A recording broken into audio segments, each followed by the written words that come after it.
High everyone, आमी अमृता चले एलाम homemade डेलिकेसिसের আরও একটা নতুন ব্লগ নিয়ে। আজ 26শে জুলাই, টাইম এখন ভোর 4:30। আজ আমরা তিনজনেই একটু তাড়াতাড়ি উঠে পড়েছি কারণ আজকে আমরা যাব অস্ট্রিয়া। বাইরে দিনের আলো এখনো সেইভাবে ফোটেনি। আমি যখন আজ ঘুম থেকে উঠেছি তখন প্রায় 3:30 বাজে। তারপর নিজে রেডি হয়ে মেয়েকে রেডি করে বাড়ির আরও কিছু টুকটাক কাজ সেরে একটু কফি বানিয়ে নিয়েছি নিজের জন্যে। ওদিকে সৈকতও রেডি হয়ে গেছে, তো আমরা এবার বেরিয়ে পড়লাম বার্লিন মেন স্টেশনের উদ্দেশ্যে। বাস চলে এসেছে, এখান থেকেই আমাদের যাত্রা শুরু হচ্ছে আজকে। আর এই জার্নির কিছু কিছু মুহূর্ত আজ আপনাদের সাথেও শেয়ার করে নেব। ম্যাডাম তাড়াতাড়ি ঘুম থেকে উঠলেও বেড়াতে যাবার এক্সাইটমেন্টে মেজাজ কিন্তু ওনার ফুরফুরে একদম। এখন আমরা স্পান্ডাউ স্টেশন থেকে রিজিওনাল ট্রেন নিয়ে যাব বার্লিন মেন স্টেশন। প্রায় 20 মিনিটস মতো টাইম লাগবে।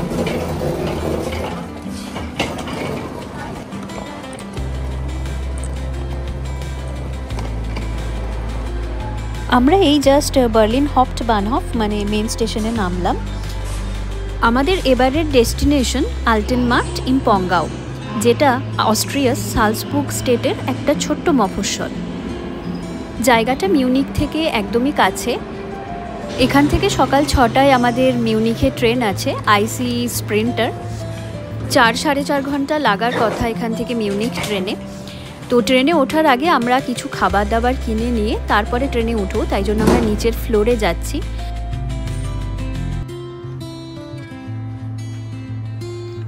লিফট থেকে নেমে সামনে এই দোকানটা দেখতে পেলাম, তো এখান থেকেই কিছু খাবার দাবার কিনে নেব। ট্রেনের টাইম হয়ে এসেছে, হাতে বেশি সময় নেই, আবার প্ল্যাটফর্মে যেতেও টাইম লাগবে। তো এই যে এই স্যান্ডউইচ নিয়ে নেব আমার আর সৈকতে, দুজনের একটা একটা করে, আর কফি নেব। And 2 cappuccino large. Cappuccino 2. Large.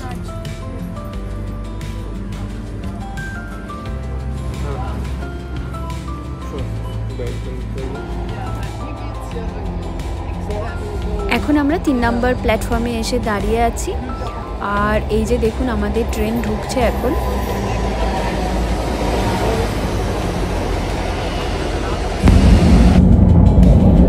আমরা এখন ট্রেনে রয়েছি। আমাদের ট্রেন 10 মিনিট আগে বার্লিন হাউপ্টবানহফ থেকে ছেড়েছে। 10টা নাগাদ আমাদের মিউনিখ পৌঁছানোর কথা। এখনও অবধি তো কোনো ডিলে হওয়ার ইনফরমেশন নেই, তো দেখা যাক কতক্ষণ লাগে। ম্যাডাম মাঝে একটু ঘুমিয়ে পড়েছিলেন, এখন উঠে আবার দর্শিপনা শুরু করে দিয়েছেন। হাসিটা দেখুন একবার। আজ তো স্যাটারডে, তার মধ্যে এত সকালের ট্রেন। একদমই ভিড় নেই ট্রেনে, লোকজন খুব কম। সিটগুলো দেখুন সব ফাঁকা ফাঁকা। এদিকের এই সিট নাম্বার 32, এটাও আমাদের বুক করা রয়েছে, কিন্তু পুরো ফার্স্ট ক্লাসটাই দেখছি প্রায় ফাঁকা। এই আইসির ওয়াশরুম কেমন হয় ভাবলাম আপনাদের একটু দেখাই।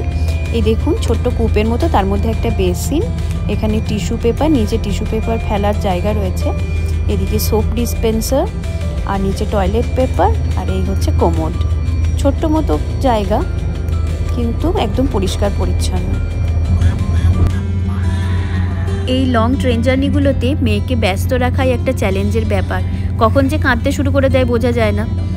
তবে এখন মনে হচ্ছে ঘুম বা খিদে কিছু একটা পেয়েছে। আমাদের পুচকে ম্যাডামের খুব জোরে খিদে পেয়ে গেছিল, তো আমি ওকে একটু খাইয়ে নিলাম। চোখে কিন্তু ঘুম নেই। এই দেখুন না আমার দিকে তাকিয়ে তাকিয়ে কীরকম হাসছে। খাওয়া দাওয়া সেরে উনি এখন আমার কোলে বসে বসে বাইরের দৃশ্য উপভোগ করছেন। বাইরেটা কিন্তু খুব সুন্দর লাগছে দেখতে। দুষ্টুমি না করে এরকম চুপচাপ কোলে বসে থাকলে লং ট্রেন জার্নিতে কোনো অসুবিধাই হয় না। সৈকত মেয়েটাকে নিয়ে একটু ট্রেনের মধ্যেই ঘুরে বেড়াচ্ছে। ম্যাডাম এক জায়গায় বসে থাকতে চাইছিলেন না। এই সুযোগে আমিও একটু নিজের মতো টাইম কাটিয়ে নিতে পারছি। এই মাফলারটা বাড়িতেই বানাতে শুরু করেছিলাম, তো ভাবলাম সাথে নিয়ে যাই, অস্ট্রিয়া থেকে ফিরতে ফিরতে এটা কমপ্লিট হয়ে যাবে। 4-5 ঘন্টা ডিস্টেন্স হলে এখন আমরা ট্রেনে যাওয়াই প্রেফার করি ফ্লাইটের থেকে, কারণ ট্রেনে একটু ঘোরাঘুরি করা যায়। মেয়েটা সবসময় এক জায়গায় থাকতে চায় না, ফ্লাইটে তো সেটা করা পসিবল নয়। তো ট্রেনে সুবিধা হয় ওই কারণেই। এখন ট্রেনেই বেশি ট্রাভেল করা হয় আমাদের। বাইরেটা একবার দেখুন, আকাশে কিন্তু মেঘ রয়েছে। এবছরের সামারটা জানি না, এরকমই মেঘলা মেঘলাই কাটছে। বার্লিনে আজকে 2-3 দিন ধরে বৃষ্টি হবার পরে সানি ওয়েদারের ফোরকাস্ট ছিল। মিউনিখে কিন্তু আজকেও আকাশ মেঘলা থাকারই কথা। বাইরেটা কিন্তু বেশ ভালো লাগছে দেখতে।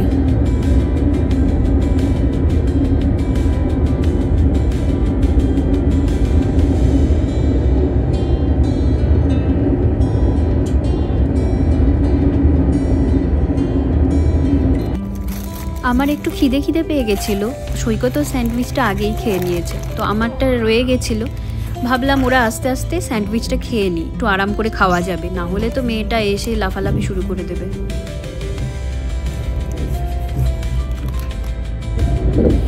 এই বছর এখনও অবধি আমাদের 3বার মিউনিখ আসা হলো বার্লিন থেকে।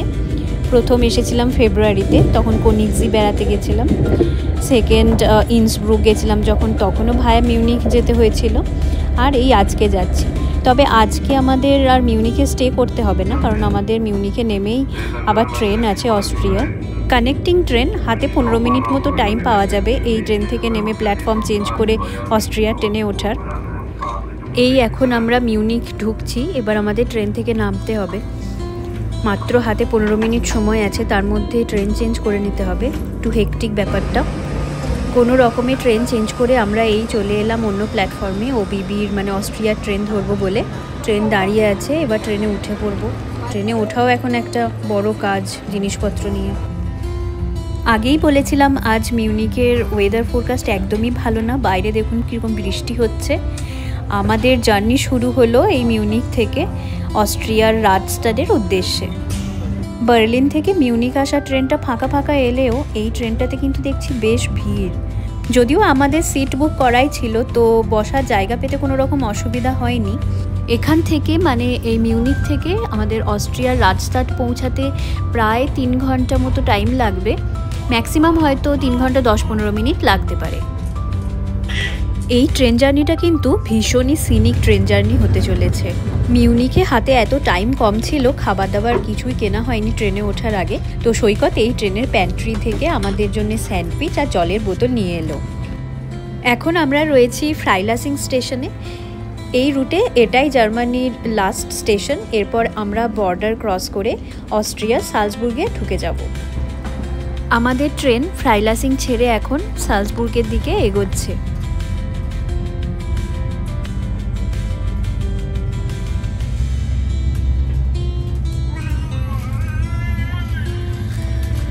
ট্রেন এখন সালজবুর্গ হাউপ্টবাহনহফ মানে সালজবুর্গ মেন স্টেশনে ঢুকছে। এখানে ট্রেন বেশ কিছুক্ষণ দাঁড়াবে, প্রায় আধ ঘন্টা মতো এখানে দাঁড়ানোর কথা। হ্যাঁ হ্যাঁ, একদম ঠিক, একদম ঠিক মামা, একদম ঠিক। আমার মেয়ে খুব জোরে একটা কিছুর দাবি জানাচ্ছে, কি জানি কিসের দাবি বুঝতে পারছি না।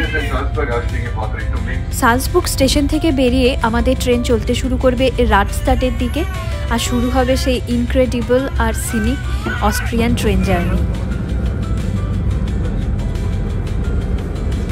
এখন আমাদের ট্রেন এসে পৌঁছালো বিশফশফেন। এবার বলাই যায় যে আমরা প্রায় রাডস্টাডের কাছাকাছি চলে এসেছি। এখান থেকে আর বেশিক্ষণ টাইম লাগবে না। অস্ট্রিয়ার এদিকটাতে প্রাকৃতিক সৌন্দর্যের কোনো অভাব নেই।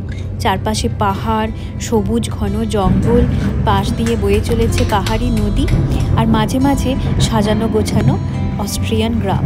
প্রকৃতি এখানে উজাড় করে দিয়েছে তার সৌন্দর্যের ডালি, আর এখানের মানুষ সেগুলো সুন্দরভাবে মেনটেন করে চলেছে। আর আমরাও বারবার ফিরে আসি এখানে এই মনোমুগ্ধকর প্রকৃতির টানে।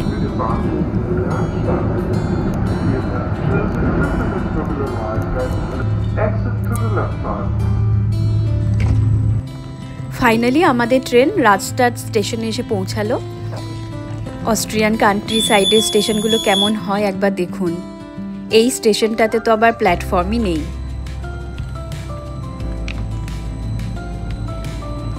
আজকের এই ভ্লগে আরেকজনের সাথে আপনাদের আলাপ করাবো। এই হচ্ছে দেবরাজদা, আমাদেরকে স্টেশন থেকে নিয়ে যেতে এসেছে। আর দেবরাজদা থাকে আলটেনমার্টে। আমার ধরার জিনিসগুলো সব পড়ে গেল।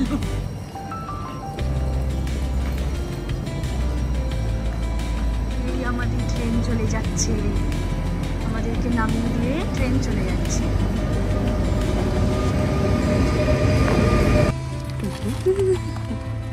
এই দেবরাজদা, তুমি একটু হাই হ্যালো করো আমার ব্লগের জন্য। দেবরাজদা যে অ্যাপার্টমেন্টে থাকে আমরাও সেখানেই উঠবো। এই যে দেখুন দেবরাজদার রথে এখন আমাদের সব জিনিসপত্র তোলা হচ্ছে। রাজদাট স্টেশন থেকে আলটেনমার্টে দেবরাজদার অ্যাপার্টমেন্টটা যেতে গাড়িতে 10 মিনিট মতো টাইম লাগে। লাস্ট 1 উইক ধরে পুরো বৃষ্টি।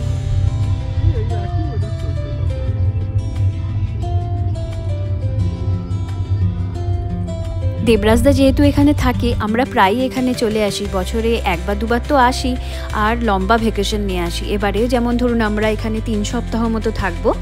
ওই সেম অ্যাপার্টমেন্টে আমরা নিচের ফ্লোরে একটা রুম বুক করে নিয়েছি। এখানে এসে একসাথে আমাদের সময়গুলো বেশ ভালো কাটে। আমরা ছোট বড় অনেক রোড ট্রিপ করি, মাঝে মাঝে লং ড্রাইভেও যাই। তাছাড়াও এখানে অনেক সুন্দর সুন্দর জায়গা আছে দেখতে যাবার, সেগুলোও একসাথে ঘুরি। এবারেও কয়েকটা এরকম প্ল্যান করা আছে, তো চেষ্টা করব সেই সব ভিডিও আপনাদের সাথে শেয়ার করবার। একেবারে র ইউরোপিয়ান কান্ট্রি সাইড কেমন হয় তা কিন্তু আমার নেক্সট কয়েকটা ভিডিওতে দেখতে পাবেন, তাই চ্যানেলটিকে অবশ্যই সাবস্ক্রাইব করে নেবেন।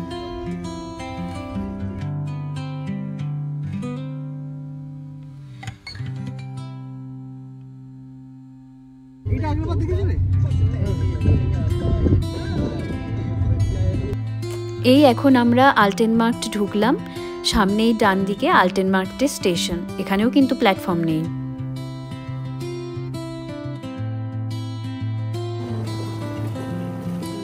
এই যে হাউস ভিটেল আমাদের অ্যাপার্টমেন্ট, এখানেই এখন নেক্সট 3 উইকস আমরা থাকবো। আশা করি খুব ভালো সময়ই কাটাবো এখানে, প্রত্যেকবারের মতোই। আমাদের মেয়ে এখানে এই প্রথমবার এলো। লাস্ট ইয়ার যখন এসেছিলাম তখন আমি 5 মান্থস প্রেগনেন্ট ছিলাম। আরে তো লিফট হয়ে গেছে, আর তখন এই লিফটের কাজ চলছিল। এই দেখো লিফট হয়ে গেছে এখন, সামনেটা পুরো চেঞ্জ হয়ে গেছে।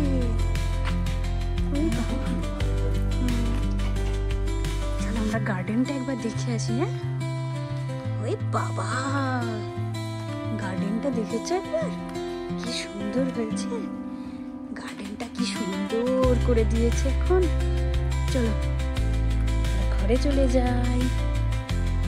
এবারে আমরা একেবারে গ্রাউন্ড ফ্লোরের রুমটাই পেয়েছি। চলুন আপনাদের একটু রুমটা দেখাই। এটা হচ্ছে গার্ডেনের দিকের দরজাটা, এখানে একটু বসার জায়গা মতো করা আছে। এটা অ্যাকচুয়ালি ডাইনিং স্পেস, এই যে খাবার টেবিল বসার জায়গা সব আছে।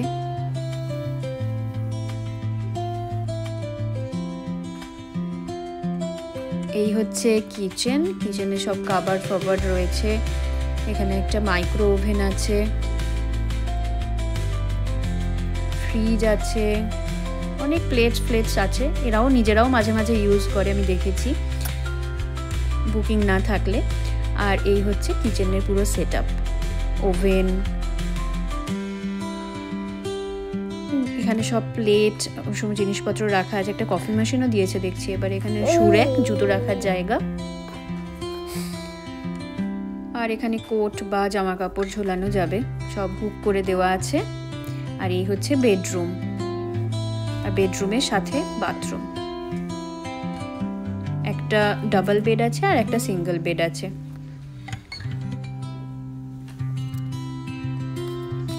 আমাদের 3 জনের জন্য একদম ভালো আছে এটা। আর দেবরাজদার রুম হচ্ছে ওপরে, আমরা মাঝে মাঝে ওখানে গিয়েও আড্ডা দিই। এই হচ্ছে বাথরুম, বেশ ভালোই। এখানে কাবার্ডও আছে, জামা কাপড় সব এখানে ভরে দিই আমরা, গুছিয়ে রাখতে হবে আমাকে। ব্যবস্থা সব ভালোই, আমাদের জন্য একদম পারফেক্ট। আমরা এতবার এখানে এসেছি, এর যে ওনার মানে এই অ্যাপার্টমেন্টের যে ওনার, তারাও এখন আমাদের বন্ধু হয়ে গেছে। আমার আজকের এই ব্লগটা কেমন লাগলো অবশ্যই কমেন্ট করে জানাবেন। ভালো লাগলে একটা লাইক করে দেবেন। Thank you so much for watching. Bye by.